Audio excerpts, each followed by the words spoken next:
Chicago doesn't build a lot of transit. New rail stations here are few and far between.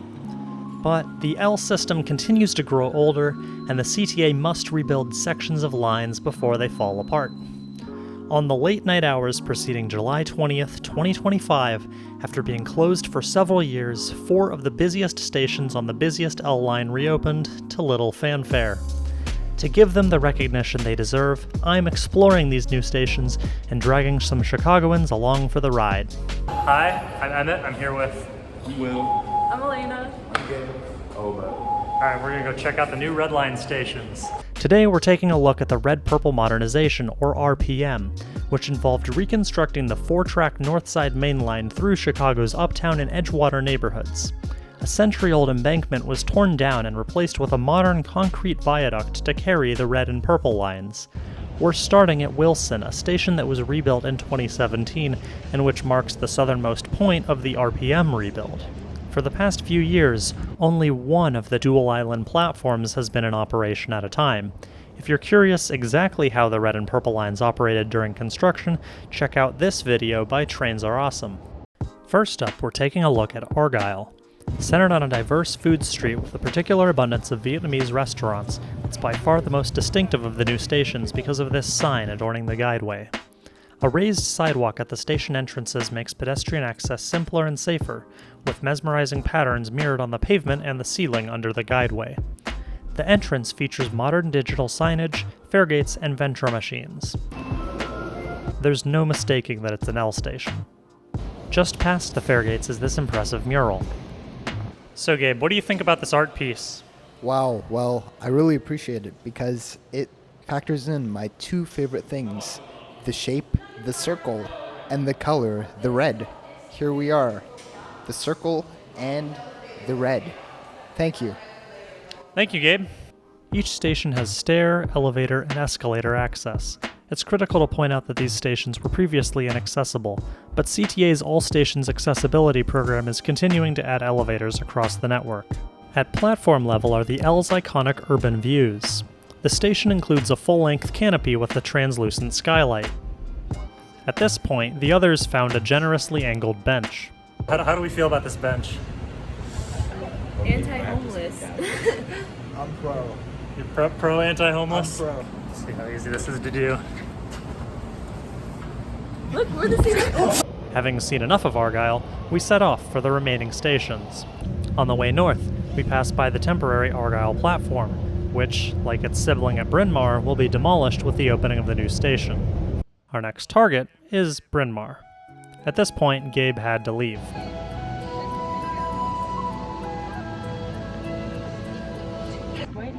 I'm darker. I'm very much darker. Then the concrete? Yep, I tanned over the summer. Good job. First impressions of Bryn Mawr? First impression of Bryn Mawr, you know? I gotta say, I'm liking it. I'm liking it. Clean, nice. This isn't the imagery I have when I think of the Red Line, so. Lo and behold, Bryn Mawr looks exactly like Argyle. In fact, you'll notice that all 4 stations are virtually identical with a few stylistic and structural differences.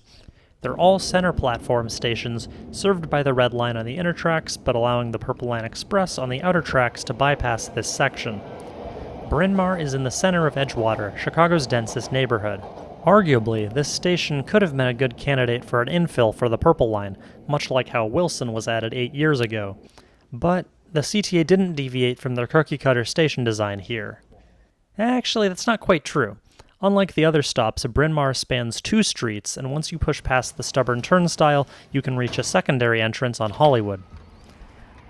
Looking at the new guideways, the transformation from the dingy old cave that used to be here is remarkable. The entrance maintains the modern black and white design language of the other stops. There's a large dazzling mural on the way to the platform.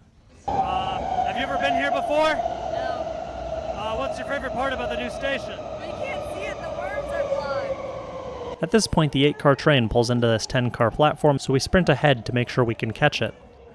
All of CTA's rebuilt Red Line stations can accommodate 10-car trains in anticipation of increased demand.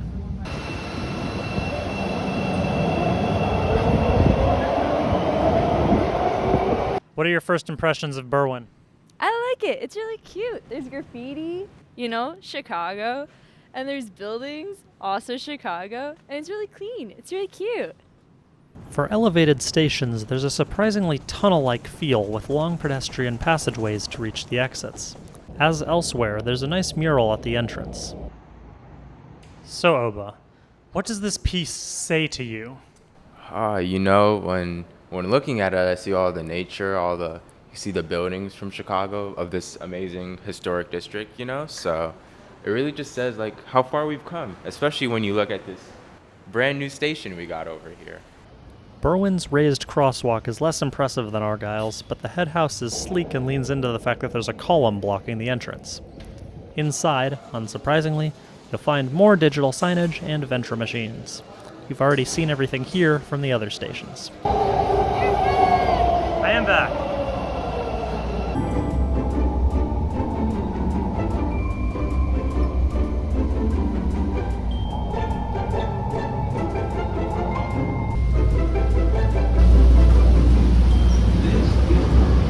Lawrence is comically close to the Wilson Hub in the heart of Uptown, but it's useful in that it's directly next to the Aragon Ballroom, a beautiful concert venue. Not far away is the Uptown Theater, a similarly spectacular space that's been closed awaiting renovation for 44 years and counting. Surprise, surprise, there's a full-length canopy here. Demolishing the old embankment that the North Side Main Line used to use has opened up space beneath the elevated guideways, which the surrounding community is transforming into a variety of public spaces over the next few years. You guys finding anything interesting? Oh, there's so many. I just noticed. It's more worms.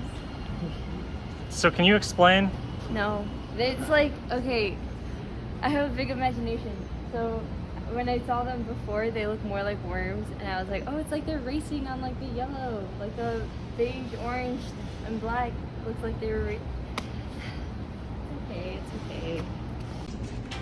An elevator? You've never been in one before? Like at an old station. Oh, okay, yeah. See how long it takes. Sure is. Okay. Feel the floor. Oh, it's like feels like ice, kind of like salted roads. Yeah. How do we feel about this elevator? It's really good. I like how you can like see all this new pipes and bricks they have right here. Yeah, good glass to see all the internal structure of the station. Pretty cool. Are we getting out? I guess so.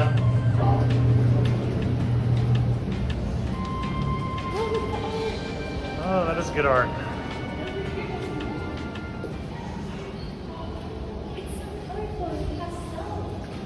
Wow, lots of art. Not one to disappoint, Lawrence has labyrinthine tunnels of its own. The art here is more tame than elsewhere, but the station entrance is just as modern. I should note that Lawrence, Berwyn, and Argyle all have exits on both sides of their respective streets, but only one entrance. The raised crosswalk is missing entirely here on busy Lawrence Ave, and we almost got run over trying to cross to get back inside. There are motifs like this one at each station, but this is the only close-up I got. There's nothing new for you to look at in the entrance here, but it's just as clean as the others. So, Will, what kinds of things have these stations made you feel today? Probably just excitement, just loving all the new stations, and that's pretty cool. Yeah. What's been your favorite station of the day? Probably Argyle, like the big sign outside. Okay. Yeah. Good take. There's actually one more element of the red-purple modernization that's been open for a few years now, and that would be the red-purple bypass.